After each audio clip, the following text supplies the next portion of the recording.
Je déclare que la France reconnaît aujourd'hui l'État de Palestine. D'un ton grave et solennel, Emmanuel Macron reconnaît l'État de la Palestine sous les applaudissements des dirigeants du monde entier. Un moment marqué aussi par l'absence du gouvernement israélien.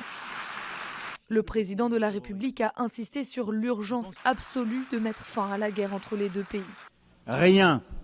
Rien ne justifie plus la poursuite de la guerre à Gaza. Rien. Tout commande au contraire d'y mettre un terme définitif maintenant, à défaut de l'avoir fait plus tôt. Dans son discours, le chef du gouvernement français a notamment évoqué la responsabilité de l'Occident dans ce conflit. Nous portons la responsabilité collective d'avoir failli jusqu'ici à bâtir une paix juste et durable au Proche-Orient. 20 États de la région vont apporter leur soutien à la création d'un État palestinien. Enfin, depuis les massacres du 7 octobre et le début de l'offensive israélienne sur Gaza, qui a fait plus de 64 000 morts palestiniens, une troisième vague se dessine et a poussé 10 nouveaux pays à sauter le pas. Aujourd'hui, avec les 10 dernières reconnaissances, ils sont donc 156 pays à reconnaître l'État palestinien. Après la reconnaissance officielle d'un État palestinien par des puissances comme le Royaume-Uni, le Canada et l'Australie, une question brûlante secourt aujourd'hui la scène internationale. Quelle est la véritable position de l'Afrique face à la Palestine? Vous allez voir que derrière les beaux discours diplomatiques se cache une réalité beaucoup plus trouble. Des alliances secrètes, des trahisons historiques, des régimes qui jouent sur deux tableaux. Et surtout, des pays comme le Cameroun ou l'Érythrée, coincés par leurs intérêts stratégiques et la pression morale de soutenir une cause qui rappelle étrangement leur lutte historique passée. Alors, l'Afrique est-elle réellement solidaire envers la Palestine ou bien assiste-t-on là à un silence complice dicté par des calculs politiques et militaires? Accrochez-vous car c'est ce que nous allons découvrir dans cette vidéo. Selon les analystes, bien que la plupart des pays africains reconnaissent l'État de Palestine, très peu d'entre eux se prononcent publiquement en sa faveur. Il y a différentes raisons à cela, mais pour l'instant, la plupart adoptent une attitude attentiste sur la question. Il y a quelques décennies, le public informé soutenait vraiment la cause palestinienne. À l'heure actuelle, il est divisé car certains éléments des gouvernements sont intervenus pour différentes raisons. Mais l'opinion majoritaire sur le continent africain reste favorable à un État palestinien.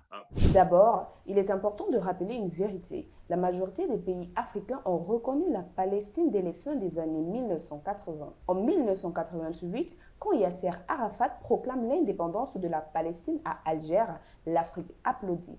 Des figures comme Thomas Sankara au Burkina Faso ou Nelson Mandela en Afrique du Sud vont même plus loin. Ils assimilent la lutte palestinienne à la leur. Pour eux, l'apartheid en Afrique du Sud, l'oppression coloniale ou encore les dictatures militaires en Afrique n'étaient pas si différents de ce que vivait le peuple palestinien. Mandela ira jusqu'à dire que la liberté de l'Afrique du Sud n'est pas complète sans celle des Palestiniens. Mais voilà, très vite, derrière cette solidarité de façade, des fractures apparaissent et certains pays africains commencent à jouer un jeu beaucoup plus complexe. Cette année-là, l'Organisation de libération de la Palestine, de Yasser Arafat, proclame l'indépendance de la Palestine. Cette déclaration va être massivement soutenue par les pays arabes, le bloc soviétique et les pays dits non alignés. Concrètement, ça veut dire des pays du continent africain, asiatique, mais aussi au Moyen-Orient ou en Europe de l'Est. Entre 1988 et 1992, c'est donc plus de 90 pays qui ont reconnu le nouvel État. Aujourd'hui, alors qu'Israël attaque Gaza, l'un des territoires palestiniens, tous les pays du continent africain, sauf 2, ont reconnu l'État. En 2002, le Conseil de sécurité des Nations Unies a adopté une résolution sur une solution à 2 États dans laquelle Israël et la Palestine coexisteraient côte à côte à l'intérieur des frontières reconnues. Parlons maintenant du Cameroun. Officiellement, Yaoundé reste silencieux sur la Palestine. Pas de déclaration officielle, pas de prise de position fracassante ni tranchée. Mais pourquoi ce silence? La réponse est claire et elle tient en un mot. Israël. Selon David Otto, expert en sécurité basé à Genève, le Cameroun est tout simplement l'un des alliés les plus solides d'Israël en Afrique. Et cette alliance n'est pas que diplomatique, elle est militaire, sécuritaire et stratégique. Israël a formé des unités d'élite au Cameroun y compris celle chargée de la protection personnelle du président de la République camerounaise, Paul Biya. Mieux encore, cette coopération militaire a ouvert au Cameroun la porte du soutien indirect des États-Unis, un allié indéfectible d'Israël. Résultat, le Cameroun ne peut pas se permettre de fâcher Tel Aviv en reconnaissant la Palestine. Et il y a encore là une autre raison plus sensible, la crise anglophone au Cameroun. Car si Yaoundé reconnaît la Palestine au nom des droits des peuples à disposer d'eux-mêmes, alors pourquoi refuserait-elle la même logique aux séparatistes anglophones qui réclament l'Ambazonie? Ce serait là une contradiction intenable. Voilà pourquoi le Cameroun préfère garder un silence stratégique, quitte à paraître complice. À l'opposé, il y a le cas de l'Érythrée. Ce pays, né dans la douleur de sa lutte d'indépendance contre l'Éthiopie, devrait logiquement être l'un des plus fervents soutiens à la cause palestinienne. Et dans les faits, c'est plus compliqué que ça. En 1988, quand la Palestine cherchait l'appui de l'Afrique, l'Éthiopie qui occupait encore l'Érythrée était un acteur clé. Addis Abeba abritait encore le siège de l'Organisation de l'Union africaine et soutenait activement la cause palestinienne grâce à ses relations avec Moscou. Mais cela signifiait qu'Arafat, pour gagner le soutien de l'Éthiopie, devait tourner le dos aux Érythréens en lutte pour leur indépendance, une trahison ressentie profondément par ceux qui se battaient les armes en main.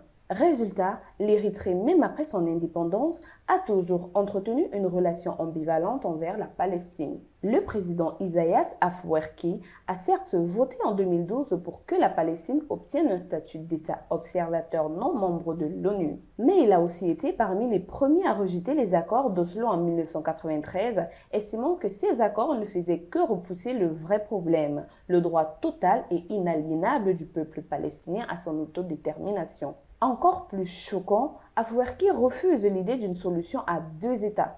Pourtant, dans son propre pays, où 55% de la population est musulmane, la pression est énorme pour qu'il affiche clairement son soutien à la Palestine. Impossible de parler de soutien africain à la Palestine sans évoquer Mohamed Kadhafi. Dans les années 70 et 80, le guide libyen s'est imposé comme l'un des plus grands alliés du peuple palestinien. Il finançait des mouvements de libération, armait certains groupes et posait ouvertement la Palestine comme le cœur du combat contre l'impérialisme. Kadhafi voyait Israël comme une base avancée du colonialisme occidental en terre arabe. Il n'hésitait pas à confronter les régimes arabes et africains qu'il jugeait trop complaisants envers Tel Aviv. Mais ce soutien allait aussi vite diviser. Certains États africains, attirés par les dollars et l'aide militaire d'Israël, prenaient le chemin inverse. Et c'est là que les contradictions africaines commencent. Pour ce qui est de l'Afrique du Sud, depuis Mandela, Pretoria a toujours lié sa propre histoire de libération à celle des Palestiniens. Et cette position continue encore aujourd'hui. En 2024, l'Afrique du Sud a même déposé une plainte contre Israël devant la Cour pénale internationale de justice, accusant Tel Aviv de génocide à Gaza. C'est sans doute le pays africain qui incarne plus fidèlement la ligne historique, lutter contre l'apartheid ici et ailleurs. L'Algérie reste l'un des plus fervents soutiens diplomatiques à la Palestine. Chaque sommet arabe ou africain est l'occasion pour Alger de rappeler cette cause. Le Maroc, en revanche, a normalisé ses relations avec Israël en 2020 dans le cadre des accords d'Abraham aux grandes dames d'une partie de sa population solidaire des Palestiniens. L'Égypte joue un rôle plutôt paradoxal. Elle se présente comme médiatrice dans le conflit israélo-palestinien, mais elle collabore étroitement avec Israël dans la gestion de Gaza. Le Nigeria, lui, longtemps neutre et tiraillé entre son opinion publique, majoritairement pro-palestinienne, et ses relations stratégiques avec Washington. Qu'en est-il du reste de l'Afrique? Ce qu'il faut comprendre, c'est que la cause palestinienne reste un sujet brûlant en Afrique. D'un côté, il y a la mémoire historique des luttes de libération qui pousse de nombreux peuples africains à sentir naturellement solidaires de la Palestine. De l'autre, il y a la réalité des intérêts stratégiques, la coopération militaire avec Israël, les relations économiques avec les États-Unis ou encore la peur d'encourager des mouvements sécessionnistes internes. C'est pour ça que beaucoup de gouvernements africains préfèrent aujourd'hui la prudence, parfois même le silence. Alors, où en est-on vraiment ? Officiellement, l'Afrique soutient la Palestine depuis les années 80. Mais dans les faits, beaucoup de régimes jouent un jeu dangereux entre solidarité idéologique et calcul de survie politique. Le Cameroun reste un allié fidèle à Israël, même si cela implique de fermer les yeux sur la question palestinienne. L'Érythrée, malgré son histoire de lutte pour l'autodétermination, garde une rancune historique et refuse la solution proposée par la communauté internationale. Quant au reste du continent, souvent silencieux, souvent ambigu et parfois complice, une chose est certaine, tant que les puissances africaines ne clarifieront pas leur position, la Palestine restera pour elles un miroir gênant. Alors, selon vous, l'Afrique est-elle vraiment solidaire de la Palestine ou bien ce silence se cache-t-il des calculs politiques et militaires qu'on préfère ne pas avouer? Dites-le moi en commentaire et surtout, n'oubliez pas de vous abonner pour plus de contenu sur l'actualité politique en Afrique. Pour plus de contenu sur l'actualité africaine, suivez-nous sur le réseau social africain Diba World et sur toutes nos autres plateformes. Tous les liens sont disponibles dans la bio.